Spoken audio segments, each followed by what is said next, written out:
쟤 왜 저래? 이 말을 듣고 있다면 여러분은 부자가 될 수 있습니다.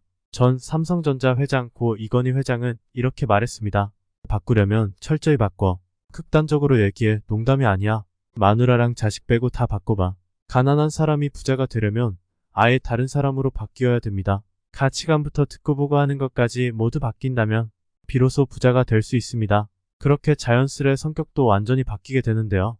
오늘은 부자가 되기 전 어떤 성격을 갖게 되는지 알아볼까 합니다. 부자가 되기 전 변하는 성격 첫 번째, 목표를 갖는다. 책 생각하라. 그리고 부자가 되어라에는 이렇게 쓰여 있습니다. 누구나 부를 이루고 싶어 한다. 하지만 소망이 부를 가져다 주진 않는다. 부를 열망하고 마음을 완전히 쏟아붓고 확실한 방법과 수단을 계획하고 실패를 생각지 않고 고집스럽게 그 계획을 따라야만 부가 찾아온다. 목표를 갖지 않는 사람은 두 부류의 사람 중 하나입니다. 아 몰라 인생 될 대로 돼야지 하는 게 1번 분류이고 나에게는 분명한 목표가 있고 그 목표를 달성하기 위해 궁극적으로 원하고자 하는 목적이 있어. 그렇기에 내가 할 수 있는 최선을 다해 살아가자라는 부류의 사람이 있습니다. 목표는 열망을 만듭니다.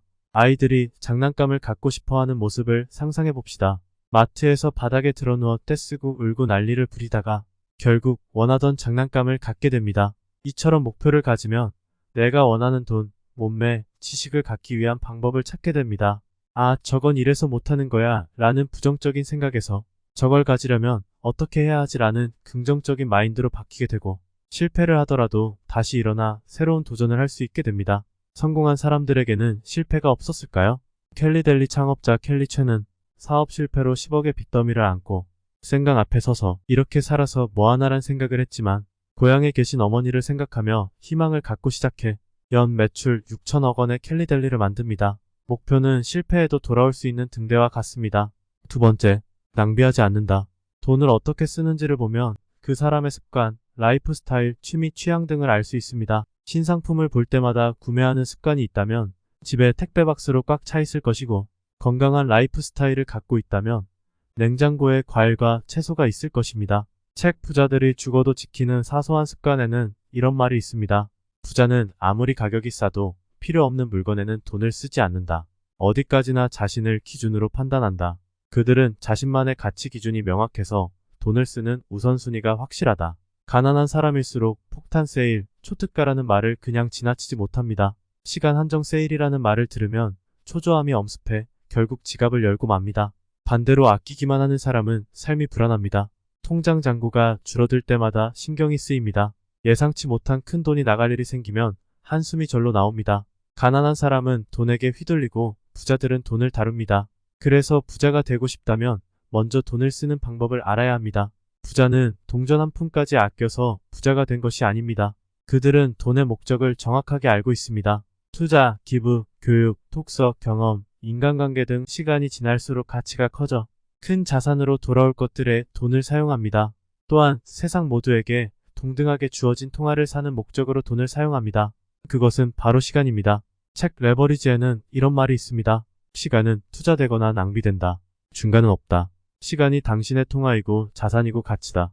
당신은 삶을 관리하고 시간을 투자함으로써 미래를 만들어 나갈 수 있다. 당신에게 주어진 시간은 모든 사람이 가지고 있는 시간과 동일하다. 우리는 시간을 현금으로 바꿀 수 있다.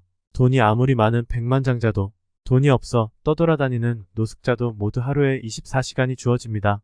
그래서 부자들은 돈으로 시간을 삽니다. 운전하는 시간을 줄이기 위해 기사를 고용하고 청소할 시간을 줄이기 위해 청소 컨설턴트를 부릅니다. 최종적으로는 사업체를 만들어 월급과 근로자의 시간을 맞바꿉니다. 그거 맡길 돈이면 내가 하겠다 라고 생각하실 수 있습니다. 여러분의 가치는 무한합니다. 당장은 돈이 없고 생활하기 팍팍할 수 있습니다.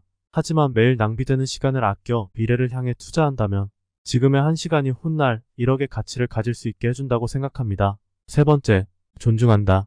책 한 번이라도 끝까지 버텨본 적이 있는가에는 이런 말이 나옵니다. 자신보다 우수한 사람들 대할 때 자신의 존엄을 무너뜨려서도 안 되고 반대로 나보다 열등한 사람을 대할 때에도 교만해서는 안 된다.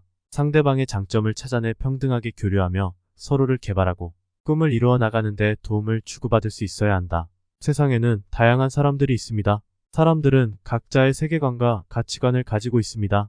따라서 나와 다른 의견을 가지고 있더라도 그저 각자의 생각이 다른 것일 뿐이라고 인정하고 존중할 수 있어야 합니다. 순간 분노를 참지 못하고 끊임없이 논쟁을 벌인다면 무의미한 논쟁에서 승리를 거두더라도 진 거나 다름없습니다. 그는 여전히 마음속으로 자신이 옳음을 믿고 있기 때문입니다. 반대로 나와 다른 의견을 너그러운 마음으로 받아들이고 견딜 수 있다면 다양한 사람들의 의견을 수렴할 수 있을 뿐만 아니라 다른 이들의 지혜를 배울 수 있습니다. 성공한 사람을 존중하는 동시에 실패한 이들에 대해서도 존중하는 마음을 가진다면 그들의 사례를 거울 삼아 자신의 성공에 한 걸음 더 다가갈 수 있을 겁니다. 나와 상대방 모두를 위해서 항상 다른 사람의 의견을 존중하고 공정한 마음을 갖도록 노력해 봅시다. 정리하겠습니다. 첫 번째, 목표를 갖는다. 두 번째, 낭비하지 않는다. 세 번째, 존중한다. 여러분은 소중한 사람에게 무엇을 주고 싶나요? 전 가장 소중한 저의 시간을 선물하고 싶습니다. 여러분의 소중한 시간 아낄 수 있게 힘쓰겠습니다. 모두 부자 됩시다. 구독과 좋아요, 알림 설정 부탁드리겠습니다. 부유한 습관 제작소였습니다.